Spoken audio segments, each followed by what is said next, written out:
Sveiki, pažiūrėsim, kaip pakeisti fono spalvą. Jeigu yra kažkoks modelis prie fono, kurio spalva mums nepatinka, galim pasirinkti Select Subject arba bet kokį žymėjimo įrankį ir naujoje versijoje Photoshopo jau yra Select Subject po ranka, patogioj vietoj.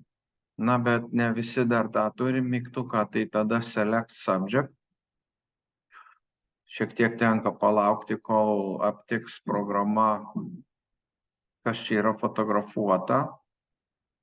Bet mums reikia pakeisti fono spalvą, dabar pažymėjo žmogų.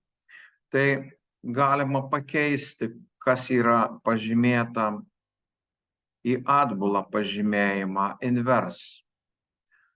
Inverse, tai Select Inverse čia. Naujam Photoshopo variante yra toks patogus mygtukas po ranka. Dabar jau pažymėtas fonas. Tas Generative Fill yra naujas dalykas, galim parašyti, ko nori.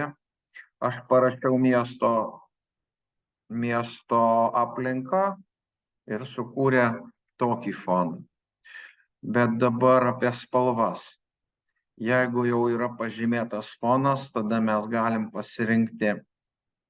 Čia yra visokie pakeičiami sluoksniai, kurie pakeičia ką nors nuotraukoje, pavyzdžiui, spalvą, Solid Color. Ir tada mums siūlo vieną spalvą, bet mes galim rinktis ir kitą.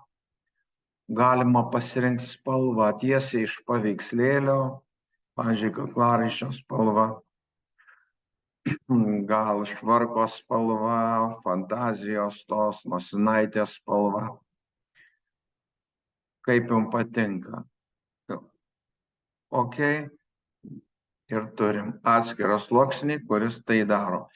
Kartais galima tą sluoksnį susilpninti su opacity, padaryti pusiau skaidrų ir tada tos spalvos sluoksnis nebus toks stiprus, bus ne visų pajėgumų veiks. Paprasta, Select, Subject, apverčiam ir tada Solid Color parenkam. Reklamose labai patogu. Iki kito karto.